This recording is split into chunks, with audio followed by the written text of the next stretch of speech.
All right, so let's talk about SolarWinds. It's made a lot of headlines, and it's still making headlines. I think at some point people are going to get sick of it. There's so many different new breaches that are coming out because of this supply chain breach. And I'm sure a lot of people have heard about it. They don't know what SolarWinds is, what it does.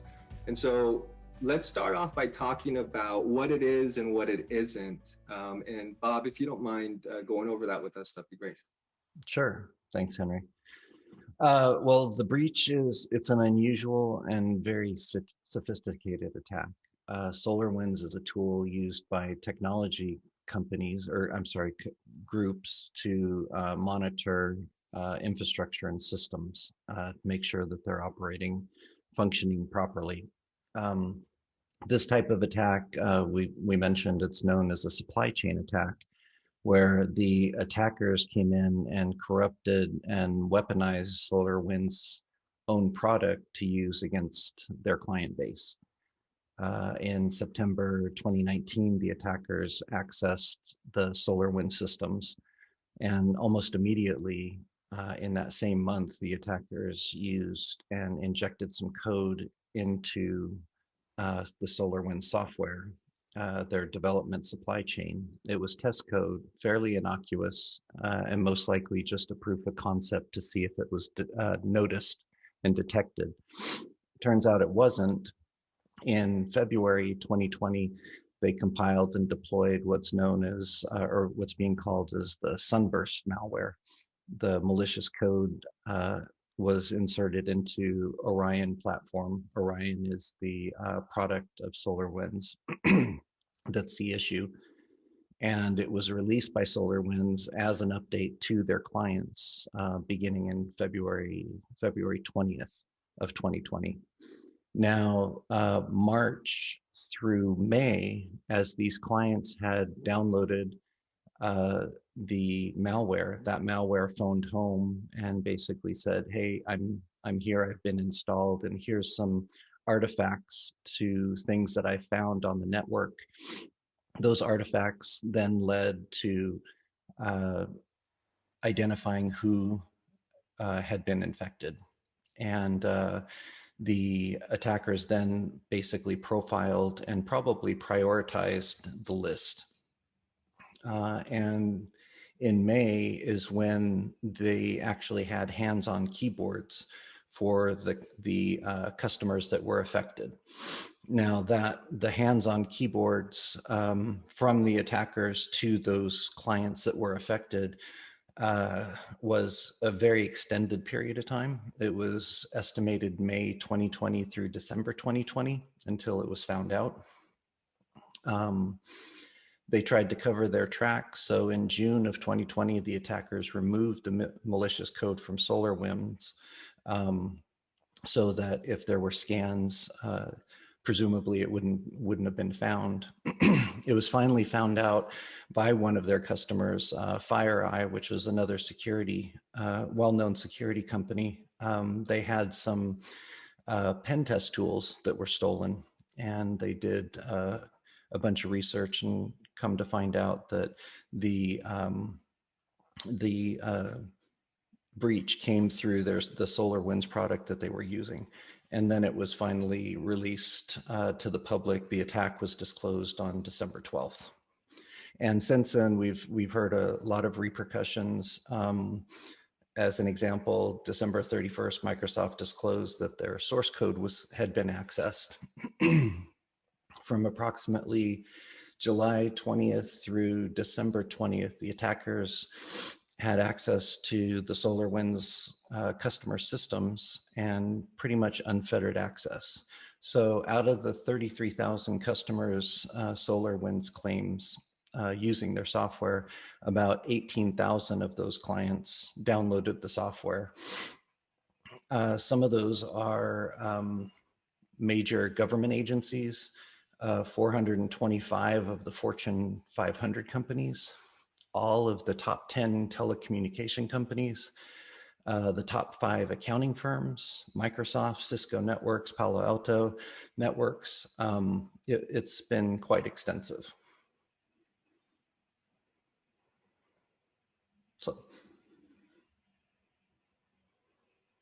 You're on mute, Henry. Sorry about that. Yeah, the scale of what's going on over here is really big. We get that. What is it not? Like, what are a lot of the things that people are thinking it is, and where it's not? Jim, do you have any insights to that? Well, Henry, first of all, hello, everyone. These kind of attacks get at a different than prior type of attacks when there's supply chain, because it's a trusted type of attack. You're trusting these partners in the process of and in your supply chain. And so it creates another anxiety, a set of fear, a set of things that you need to pay attention to and learn from as you go forward. So I look at this as something that is not going to be unusual in the future. This is with the evolution of technology, the evolution of contracting out many things like I do. I contracted out half of my IT at JPL, and you have to be vigilant on all parts. And so now you have to start designing in place that for security, you have to design where trust is not assumed. And so as you look at your supply chain, I really do feel that in this particular one, there's so much to be learned because it's still ongoing. But my first reaction when I heard of this is how far did they get? It sounds like the breadth is pretty large. Who will they go after? Because if they are able to inject their code into systems, as I understand it, they will then gain access to various systems. Most likely they won't try to get after 18,000 companies, but they may go after some very interesting ones. Unfortunately, JPL tends to be very interesting to a lot of nation states. So we have to take precaution. Now, we don't think we were impacted by this based on my conversations with the security teams. But you still have to be vigilant, even if you don't think you've been impacted, and make sure all the tools and all the capabilities are reviewed. So we did that. We'll keep monitoring, and because we're funded by the government, we'll also have access to classified briefings and things like that, so we can understand the real nature of the attack as we know more. And that's unfortunately the real key message here is we don't know enough yet, but we know enough to plan for the future that you've got to stay vigilant. Hey, Bob, I'm going to put you on the spot with this one. You've dealt with many three-letter acronyms, in the 14 years that you've built Blizzard. I've heard stories about you dealing with, potential intellectual property being stolen in China and dealing with governments around that. How is this attack so different than what you're used to dealing with before? I think it's really Jim mentioned the breadth of the attack. So in the past, most of the attacks that we heard were localized to the victim. So an attacker would go after a potential target. If they were successful, they would breach their systems, install malware, multiple backdoors, so that if some were found out, that they would have other opportunities to get in. And then they'd spend time in there and figure out what they have access to and how they can take advantage of it. This is much different, because in the supply chain attack, I'm just going to let me paint a worst case scenario just to kind of illustrate an answer to the question. So on that list of clients for SolarWinds is Cisco networks and Microsoft networks. Worst case scenario, let's say, for instance, they were affected and these attackers are very sophisticated, and they were able to, when they had the hands on the keyboard before anybody knew about this, were able to plant multiple backdoors and get into their supply chain. Cisco Networks supplies routers for the internet. They basically are the internet as far as connectivity goes. There's a lot of other companies that do it, but they have a huge market share. If they were breached and their supply chain was interrupted and they were able to do the same thing and be able to plant a backdoor into Cisco's code, it could be, catastrophic. So that's the main difference, is rather than talking about one victim, you're talking about exponential victims potentially. Okay. Yeah. Pretty scary stuff. Jim, is there things that you could share about how JPL has been dealing with this breach for all of us to learn from? So I think, I think again, we've investigated it. We understand the nature of the attack. I think it's very important to work with the suppliers that are named in the attack and make sure that, and we have, that, we understand what fixes we need from Microsoft, from Palo Alto, from, the companies that we deal with. We're not a SolarWinds customer, but, that doesn't mean that we couldn't be, it doesn't mean we couldn't be impacted. So we have to look at the suppliers, make sure that they are keeping us up to date on their version of the attack, and make sure we communicate that to all our technical teams to make sure that the right fixes are in place. The other is, how do you communicate about this? I know you may ask me that later, but inside JPL, you get a lot of engineers who will worry about this. And so it's important for the team to convey confidence and convey technical capability, as well as translate that to management talk so that people know how to talk with that. Because, for example, I saw 60 Minutes, I guess it was a few weeks ago, had a story on this. And the first thing I thought about was, oh my God, we're going to get a whole bunch of questions from the board of trustees, or we're going to get questions from the leadership. And that's typically how it happens. And be prepared for how to discuss this. And so that's internally how you would look at that. Externally, though, you would look at, who are the actors? You would try to find out who the main actors are and look for indicators of compromise and look for signatures that these particular actors like to make when they are able to breach a system or a set of systems. Having been through something like this before, not the breadth of this, but something like this before, where the attackers get so far in, but they don't get all the way in, you learn how to determine that. Usually it's a human error, and you close it, mitigate it, track it, report it, and hopefully have it resolved and architecturally fix it for the next time. So how do you communicate this if you do have a breach? Yeah. Well, I having unfortunately had to communicate one too many, is that you have to do the translation. As CIO, had to do the translation between technical to executive, and change the conversation from the technical talk to more about the impact. And sometimes you had to tell the bad news. Sometimes you had to say, we don't know enough yet. Sometimes you had to say, we haven't mitigated, but we're still watching. You never want to declare victory. All that means is you're setting yourself up for success, for failure. And so you just want to convey confidence to whoever, whether it's board of trustees or whether it's, I've also been on boards of a nonprofit that got attacked, and and asked the questions. So I was on the other side of the questions, and it's very important that you allow the presenter to convey the facts, and that you stick with the facts. Let the technical teams deal with speculation. And I'll tell you one quick story. We had someone do a presentation who was trying to be impressive, and they mentioned that our great big deep space network could be vulnerable to attack.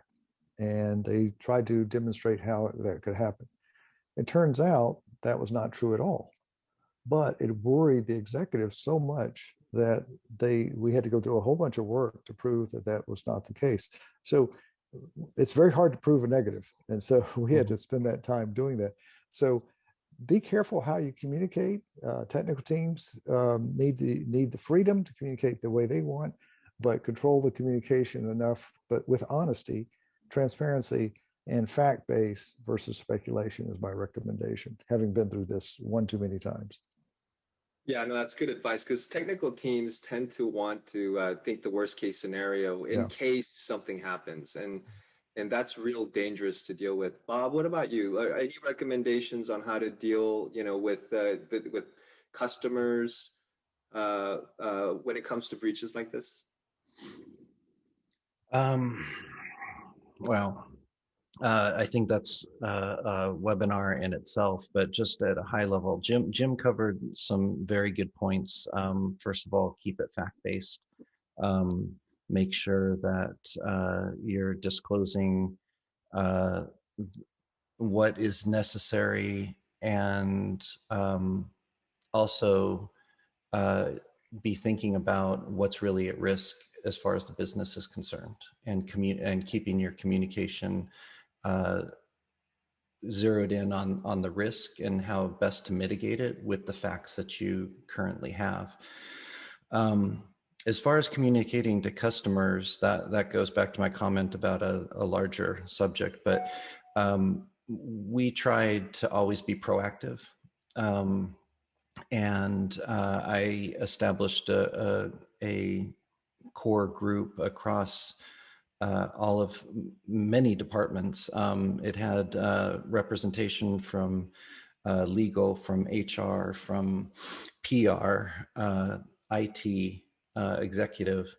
And what we did was we went through some worst case scenarios. What would happen if X, Y, or Z happened? And we'd basically declare it, and that team would then go through the process. What would we have to do? And so we had canned PR scripts that were ready to go. We had gone out to security companies and pre-negotiated terms for doing forensics. And I'll tell you, if you do that when you don't have a problem, you have a lot better leverage, and it is a lot cheaper if you do that. But that kind of planning, that pre-planning is really helpful, and establishing a team like that, it doesn't, everybody has their day jobs, but if you can have them put in 8 hours, 16 hours a month to work on that, and just over time chunk it away, and have that plan in place, it makes a heck of a lot of difference if something were to happen. Yeah, the pre-negotiating the security contracts is brilliant, and your statement about when it's too late, it's hard to negotiate. It's the same with banks and loans and getting money when it's when you don't need it, right? It's the same kind of strategy. It's a little bit, yeah. That all of that is true, but if you think about it, when you have a gun to your head, and things are, the stuff hits the fan, you're not thinking as straight as you could be, and so if you do that pre-planning, and you have the scripts, and you've run through the scenarios, you've already planned for what you can anticipate. And I'll guarantee that there's a lot of what you don't know that you didn't anticipate, that you could then spend your cycles on handling that, rather than the stuff that you could pre-plan for. And let me just weigh in real quick, Henry, real quick, is that executives expect and boards expect a sense of urgency without a sense of panic. And that's really to Bob's point, that we make sure that we're conveying the confidence, and that they're receiving that confidence. I love that sense of urgency without a sense of panic. You could write a book on this stuff.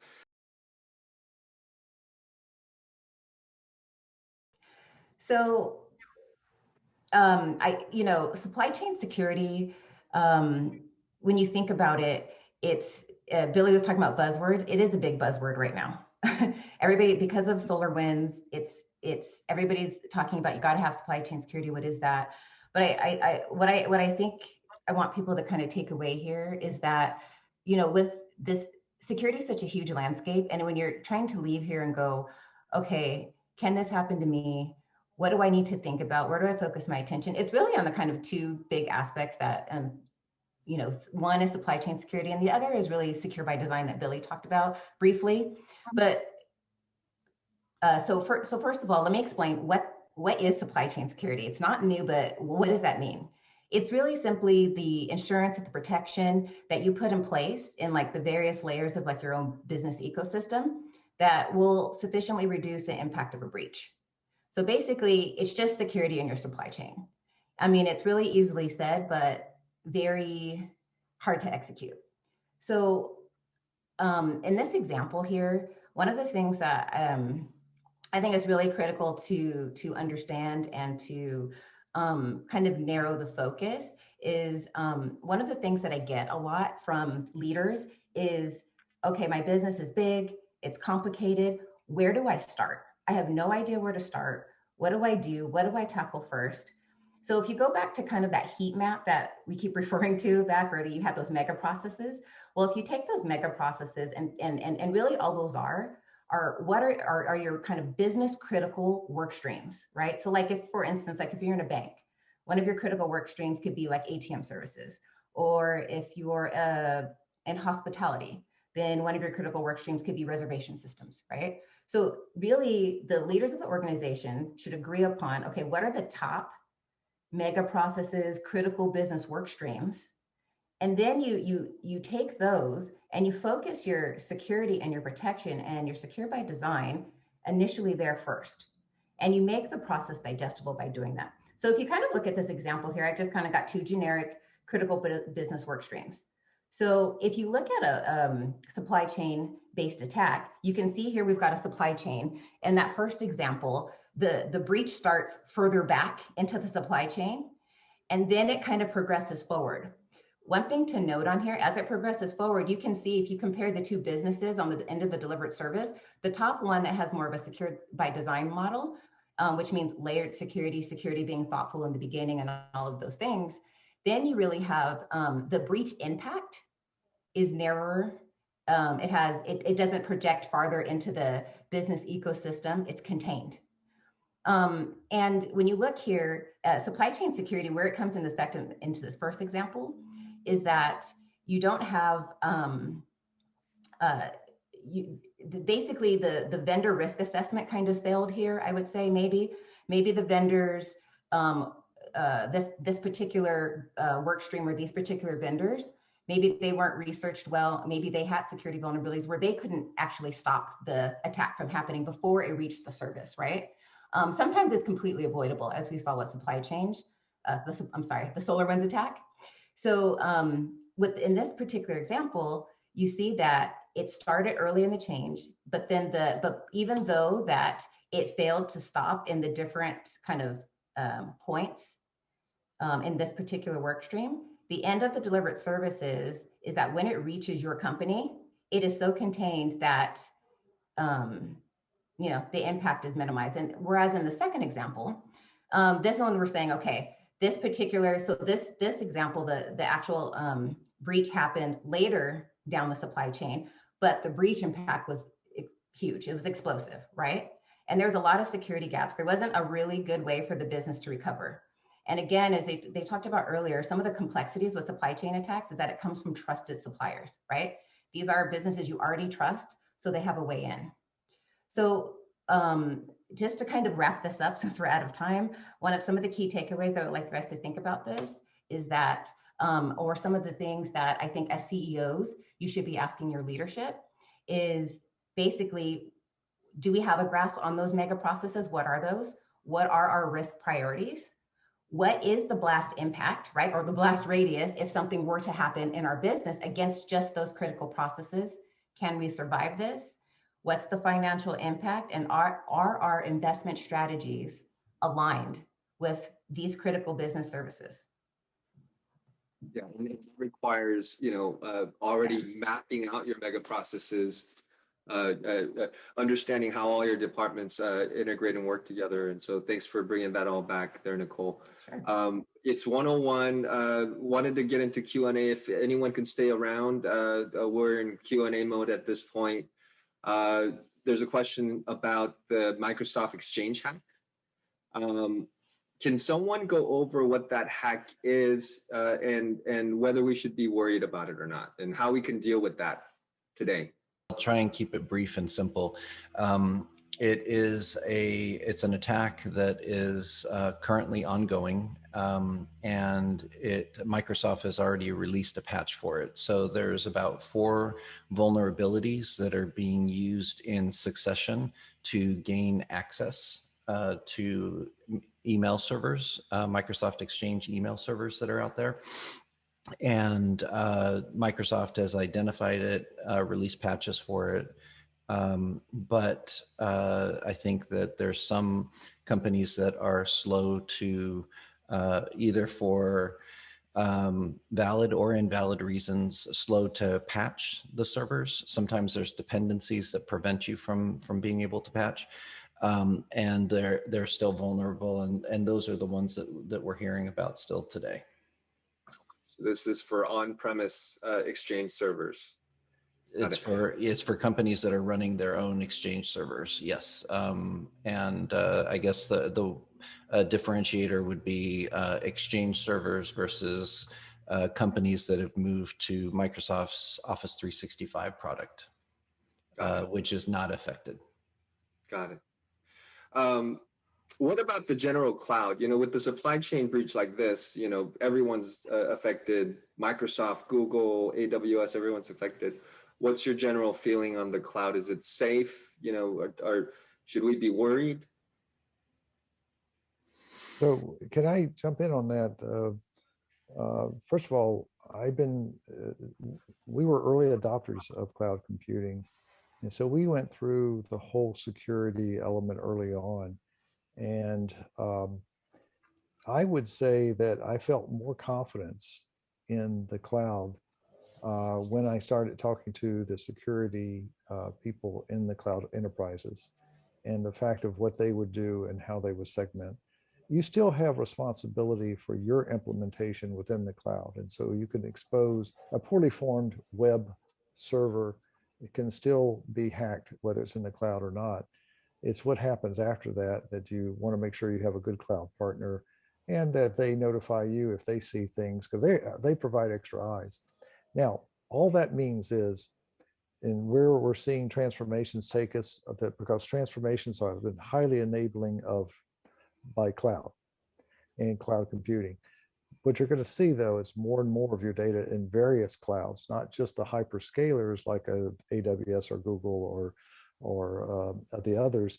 You're going to see things like Workday, Oracle, the ERPs like Brett talked about.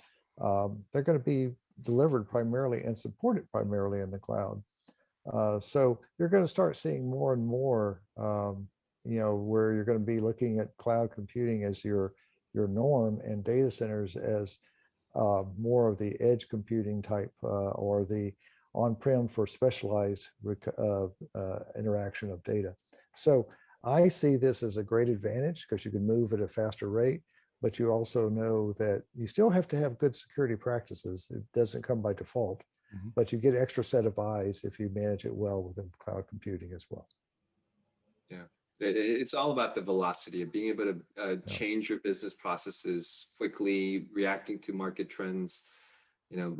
Building that in the cloud is so much faster, and there's an economies of scale of the kind of money that these cloud providers are able to put into security, into their cloud infrastructures that just you can't compete with. It's very safe in the cloud.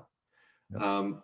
Thank you, everyone, for joining. I know we're a little late. And if you have any questions, please feel free to email us. We'd love to spend some time with you individually to see what's going on in your network and your business, and see if we can help. Until next time, thank you, everyone.